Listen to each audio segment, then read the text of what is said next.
रात के लगभग 12:30 बजे थे। दिल्ली से माल लेकर एक ट्रक राजस्थान की सुनसान हाईवे पर दौड़ रहा था। ट्रक चला रहा था रमेश। उम्र लगभग 38 साल। 20 साल से ट्रक चलाते चलाते उसने रात, जंगल, हादसे और मौत सब कुछ देख लिया था, इसलिए उसे डर नाम की चीज पर भरोसा नहीं था। उस रात मौसम अजीब था। आसमान में बादल थे, लेकिन बारिश नहीं हो रही थी। सड़क पर दूर दूर तक कोई गाड़ी नहीं थी, सिर्फ ट्रक के इंजन की भारी आवाज और बीच बीच में बजता पुराना रेडियो। रमेश ने सिगरेट जलाई और सामने देखा। करीब आधा किलोमीटर दूर सड़क के किनारे एक औरत खड़ी थी। सफेद साड़ी, खुले बाल और हाथ देकर लिफ्ट मांग रही थी। रमेश ने पहले ध्यान नहीं दिया। उसने सोचा कोई गांव की औरत होगी, लेकिन जैसे जैसे ट्रक पास पहुंचा उसका दिल थोड़ा अजीब महसूस करने लगा, क्योंकि उस सुनसान हाईवे पर आसपास कोई गांव नहीं था। फिर भी रमेश ने ट्रक नहीं रोका। उसने गाड़ी तेज कर दी, लेकिन जैसे ही ट्रक उस औरत के पास से गुजरा, रमेश ने शीशे में पीछे देखा और उसका गला सूख गया। वो औरत सड़क पर नहीं थी, वो ट्रक के पीछे भाग रही थी, इतनी तेज कि ट्रक की स्पीड के बराबर। रमेश घबरा गया। उसने एक्सीलेटर और दबाया। ट्रक अब लगभग 90 की स्पीड पर था। फिर उसने दोबारा शीशे में देखा, पीछे कोई नहीं था। उसने राहत की सांस ली। साला भ्रम होगा, उसने खुद से कहा। करीब 20 मिनट बाद उसे एक ढाबा दिखाई दिया। पुराना सा ढाबा जहां सिर्फ एक बल्ब जल रहा था। रमेश ट्रक रोककर नीचे उतरा। ढाबे वाला बूढ़ा आदमी उसे देखते ही बोला, रात में उस रास्ते पर किसी को लिफ्ट मत देना। रमेश चौंक गया। उसने पूछा, आपको कैसे पता? बूढ़ा धीरे से बोला, 3 साल पहले उसी रोड पर एक औरत का एक्सीडेंट हुआ था। ट्रक वाले ने उसे कुचल दिया था। तब से रात में वो लिफ्ट मांगती है। रमेश हंस पड़ा। उसे भूत प्रेत की बातों पर भरोसा नहीं था। उसने खाना खाया, चाय पी और फिर वापस ट्रक में बैठ गया। लेकिन जैसे ही उसने ट्रक स्टार्ट किया, उसे पीछे से किसी औरत की आवाज सुनाई दी। मुझे छोड़कर क्यों चले गए? रमेश का शरीर कांप गया। उसने धीरे धीरे गर्दन घुमाई। ट्रक की पीछे वाली सीट पर वही औरत बैठी थी। सफेद साड़ी, लंबे बाल और चेहरा पूरा खून से भरा हुआ। उसकी आंखें बिल्कुल काली थीं। रमेश डर के मारे चिल्लाया और तुरंत ट्रक से कूद गया। लेकिन जैसे ही वो सड़क पर गिरा, सामने से तेज रफ्तार कंटेनर आया और अगले ही पल सब खत्म हो गया। अगली सुबह लोगों ने देखा, रमेश की लाश सड़क पर पड़ी थी और उसका ट्रक थोड़ा आगे बंद हालत में खड़ा था। लेकिन सबसे डरावनी बात तब पता चली जब पुलिस ने ट्रक का दरवाजा खोला। अंदर पीछे वाली सीट पर मिट्टी से बना एक गीला हाथ का निशान था। जैसे कोई पूरी रात वहां बैठा रहा। रमेश की मौत के बाद उस हाईवे की कहानी धीरे धीरे हर ट्रक ड्राइवर तक पहुंच गई। लोग उस रोड को काली घाटी वाला रास्ता कहने लगे। लेकिन असली डरावनी बात अब भी बाकी थी। रमेश का ट्रक पुलिस ने जब्त कर लिया था। 2 दिन बाद उसका छोटा भाई सुरेश ट्रांसपोर्ट कंपनी पहुंचा। उसे यकीन नहीं था कि उसका भाई किसी भूत की वजह से मरा है। सुरेश भी ट्रक ड्राइवर था। उसने गुस्से में कहा, रमेश भैया हादसे में मरे हैं, लोग बेकार की कहानी बना रहे हैं। कंपनी वालों ने उसे समझाया कि उस ट्रक को रात में मत चलाना, लेकिन सुरेश नहीं माना। उसने उसी रात फैसला किया कि वो वही ट्रक लेकर उसी हाईवे से जाता जाएगा। रात के करीब 1 बजे वही सुनसान सड़क, वही ठंडी हवा और वही अजीब सन्नाटा। सुरेश ने जानबूझकर ट्रक का रेडियो बंद रखा था। उसे साबित करना था कि ये सब सिर्फ लोगों का वहम है। करीब आधे घंटे बाद उसे सड़क के किनारे कुछ दिखाई दिया। एक टूटी हुई पुरानी कार और उसके पास एक छोटी लड़की खड़ी थी। उम्र मुश्किल से 10 साल। वो रो रही थी। सुरेश ने तुरंत ट्रक रोका। उसे लगा शायद किसी का एक्सीडेंट हुआ है। वो नीचे उतरा और लड़की के पास गया। क्या हुआ बेटा? लड़की ने धीरे से अपना चेहरा ऊपर किया और सुरेश जम गया। उस लड़की की आंखें पूरी सफेद थीं। अजब प्राकृतिक थी, बिना पुतलियों के। अगले ही पल लड़की ने डरावनी आवाज में कहा, मम्मी पीछे बैठी हैं। सुरेश का दिल तेजी से धड़कने लगा। उसने धीरे धीरे पीछे मुड़कर अपने ट्रक की तरफ देखा। ट्रक का दरवाजा खुला हुआ था और अंदर कोई बैठा था, सफेद साड़ी में। उसी वक्त ट्रक का हॉर्न अपने आप बजने लगा। पा सुनसान हाईवे पर वो आवाज इतनी तेज गूंजी कि सुरेश के हाथ कांपने लगे। फिर अचानक ट्रक की हेडलाइट बंद हो गई।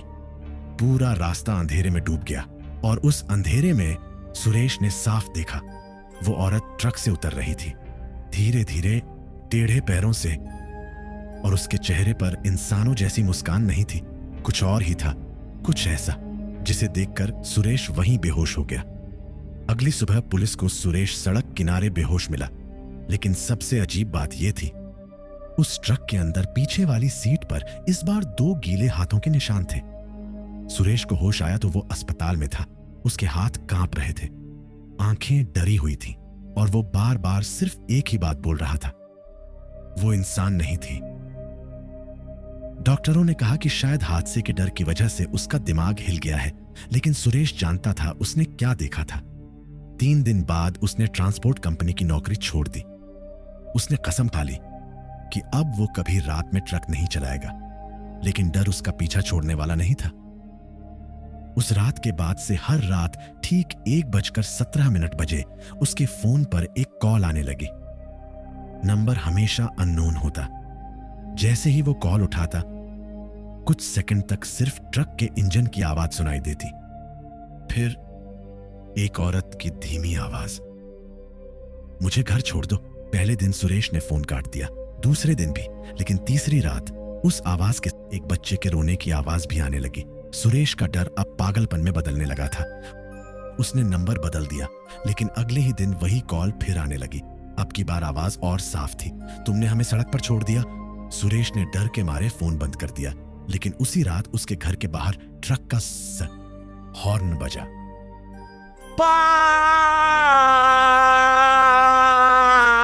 रात के 2 बजे पूरा मोहल्ला जाग गया। सुरेश खिड़की के पास गया और उसके पैरों तले जमीन खिसक गई। उसके घर के बाहर वही पुराना ट्रक खड़ा था, वही ट्रक जो पुलिस ने कंपनी के गोदाम में बंद किया था। ट्रक की हेडलाइट अपने आप जल बुझ रही थी और ड्राइवर सीट पर कोई बैठा था, सफेद साड़ी में। सुरेश डर के मारे पीछे हट गया। तभी उसके कमरे का दरवाजा धीरे धीरे अपने आप खुलने लगा। चरर। कमरे में अचानक मिट्टी और सड़े हुए खून जैसी बदबू फैल गई। फिर उसे लगा जैसे कोई भारी चीज फर्श पर घिसटते हुए उसकी तरफ आ रही हो। सुरेश ने कांपते हुए नीचे देखा। दरवाजे के नीचे से लंबे काले बाल अंदर आ रहे थे, धीरे धीरे, जैसे कोई औरत पेट के बल रेंगते हुए कमरे में घुस रही हो। सुरेश चीखते हुए कमरे से बाहर भागा। उसकी माँ और पिता भी जाग गए, लेकिन जैसे ही सबने कमरे की लाइट जलाई, अंदर कोई नहीं था। सिर्फ फर्श पर गीले पैरों के निशान थे और दीवार पर उंगलियों से लिखा था, वापस चलो। अगले दिन सुरेश सीधे उस पुराने ढाबे पर पहुंचा जहां रमेश आखिरी बार रुका था। वही बूढ़ा आदमी अभी भी वहां बैठा था। सुरेश ने डरते हुए पूछा, वो क्या चाहती है? बूढ़ा कुछ देर चुप रहा, फिर धीरे से बोला, 3 साल पहले जिस औरत का एक्सीडेंट हुआ था वो अकेली नहीं मरी थी। सुरेश की सांस रुक गई। उसके साथ उसकी छोटी बेटी भी थी। यह सुनते ही सुरेश के दिमाग में उस सफेद आंखों वाली लड़की का चेहरा घूम गया। बूढ़े ने आगे कहा, जिस ट्रक ने उन्हें कुचला था वो कभी रुका ही नहीं। दोनों मां बेटी सड़क पर तड़प तड़प कर मर गईं। तब से वो हर ट्रक ड्राइवर को रोकती हैं। लेकिन सुरेश कांपती आवाज में बोला, वो मेरे पीछे क्यों पड़ी हैं? बूढ़ा धीरे धीरे उसकी तरफ देखने लगा। उसकी आंखों में डर साफ दिखाई दे रहा था। फिर उसने कहा, क्योंकि जिस रात एक्सीडेंट हुआ था वो ट्रक तुम्हारा भाई रमेश ही चला रहा था। सुरेश के हाथ से चाय का गिलास गिर गया। उसकी आंखें फटी रह गईं। उसे अचानक याद आया, 3 साल पहले रमेश कई दिनों तक बहुत डरा हुआ रहता था, लेकिन उसने कभी वजह नहीं बताई। बूढ़ा आगे झुका और फुसफुसाकर बोला, और मरने से पहले रमेश हर रात एक ही बात बोलता था, पीछे वाली सीट पर कोई बैठा है। रमेश की सच्चाई जानने के बाद सुरेश पूरी तरह टूट चुका था। अब उसे समझ आ गया था कि वो सिर्फ किसी आत्मा का डर नहीं था, बल्कि अधूरी मौत का बदला था। उस रात वो घर नहीं गया। वो सीधे ट्रांसपोर्ट कंपनी के पुराने रिकॉर्ड रूम में पहुंचा। उसे यकीन था कि रमेश ने उस हादसे के बारे में कहीं ना कहीं कुछ छुपाया जरूर होगा। पुरानी फाइलें, धूल से भरे रजिस्टर और टूटे हुए बॉक्स के बीच उसे रमेश का एक बैग मिला। बैग के अंदर पुराने कपड़े, कुछ कागज और एक छोटा टेप रिकॉर्डर था। सुरेश ने कांपते हाथों से प्ले बटन दबाया। पहले कुछ सेकंड सिर्फ ट्रक के इंजन की आवाज आई, फिर रमेश की घबराई हुई आवाज सुनाई दी। अगर ये रिकॉर्डिंग किसी को मिले तो समझ लेना वो मुझे छोड़ेंगी नहीं। सुरेश का दिल तेजी से धड़कने लगा। रिकॉर्डिंग में रमेश बोल रहा था, 3 साल पहले मैं शराब पीकर ट्रक चला रहा था, तभी अचानक सड़क पर एक औरत और उसकी बच्ची आ गई।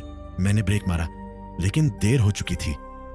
अचानक रिकॉर्डिंग में किसी औरत के चीखने की आवाज आई, इतनी दर्दनाक कि सुरेश के हाथ कांपने लगे। रमेश आगे बोला, दोनों जिंदा थीं, वो मदद मांग रही थी, लेकिन मुझे डर था कि पुलिस पकड़ लेगी, इसलिए मैं उन्हें वहीं छोड़कर भाग गया। फिर कुछ सेकंड सन्नाटा रहा और अचानक रिकॉर्डिंग में पीछे से एक औरत की आवाज आई, अब तू भी नहीं बचेगा। रिकॉर्डिंग उसी जगह बंद हो गई।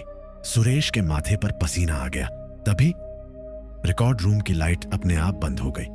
पूरा कमरा अंधेरे में डूब गया और उसी अंधेरे में उसे किसी छोटी बच्ची के हंसने की आवाज सुनाई दी।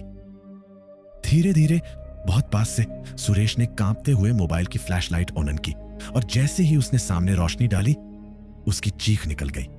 कमरे के कोने में वही छोटी लड़की बैठी थी, सफेद आंखें, टूटी हुई गर्दन और चेहरे पर खून। वो धीरे धीरे मुस्कुरा रही थी। फिर उसने अपनी उंगली पीछे की तरफ की। सुरेश ने जैसे ही पीछे मुड़कर देखा, वो औरत उसके ठीक पीछे खड़ी थी। उसका चेहरा आधा कुचला हुआ था, जबड़ा टेढ़ा लटक रहा था, आंखों से काला खून बह रहा था और सबसे डरावनी बात, उसके पैरों की हड्डियां उल्टी दिशा में मुड़ी हुई थी। वो इंसानों की तरह खड़ी नहीं थी। उसका शरीर ऐसे टेढ़ा था जैसे एक्सीडेंट के बाद टूटी हड्डियां कभी सीधी ही ना हुई हों। और फिर वो धीरे धीरे सुरेश के कान के पास झुकी। उसकी सांस सड़े हुए मांस जैसी बदबू दे रही थी। उसने फुसफुसाकर कहा, चल उसी जगह। अगली सुबह रिकॉर्ड रूम खाली मिला। सुरेश गायब था। सिर्फ फर्श पर खून से घिसटने के निशान थे जो बाहर हाईवे की तरफ जा रहे थे। 3 दिन बाद एक दूसरे ट्रक ड्राइवर ने पुलिस को फोन किया। उसने बताया कि काली घाटी वाले रास्ते पर एक ट्रक कई घंटों से सड़क के बीच खड़ा है। जब पुलिस वहां पहुंची तो वही पुराना ट्रक खड़ा था। इंजन अपने आप चालू था, लेकिन अंदर कोई नहीं था। फिर एक पुलिस वाले ने पीछे वाली सीट पर टॉर्च मारी और उसकी चीख निकल गई। सीट पर सुरेश बैठा था, या यूं कहो उसकी लाश। उसकी आंखें पूरी खुली हुई थीं। चेहरे पर ऐसा डर था जैसे मरने से पहले उसने नरक देख लिया हो। लेकिन सबसे भयानक चीज अभी बाकी थी। सुरेश अकेला नहीं था। उसकी लाश के दोनों तरफ मिट्टी से बने 2 गीले निशान थे, जैसे कोई औरत और छोटी बच्ची उसके दोनों तरफ बैठी हो। पुलिस डर गई। उन्होंने तुरंत ट्रक बंद करने की कोशिश की, लेकिन तभी ट्रक का रेडियो अपने आप चालू हो गया। पुराना टूटा हुआ गाना बजने लगा। फिर अचानक आवाज बदल गई। अब रेडियो पर सिर्फ भारी सांसों की आवाज आ रही थी और फिर एक औरत की आवाज, धीमी, टूटी हुई। अभी एक सीट खाली है। उसी पल ट्रक की हेडलाइट जल उठी। इंजन अपने आप तेज होने लगा और बिना ड्राइवर के वो ट्रक धीरे धीरे अंधेरे हाईवे की तरफ चल पड़ा। उस रात के बाद आज तक वो ट्रक नहीं मिला। लेकिन कहते हैं आज भी राजस्थान के उस सुनसान हाईवे पर रात 1:17 बजे अगर कोई ट्रक ड्राइवर अकेला गुजरता है तो उसे सड़क के किनारे एक औरत और छोटी बच्ची खड़ी दिखाई देती है। और अगर कोई गलती से उन्हें लिफ्ट दे दे तो अगली सुबह उसका ट्रक मिल जाता है। ये लेकिन ड्राइवर कभी नहीं मिलता।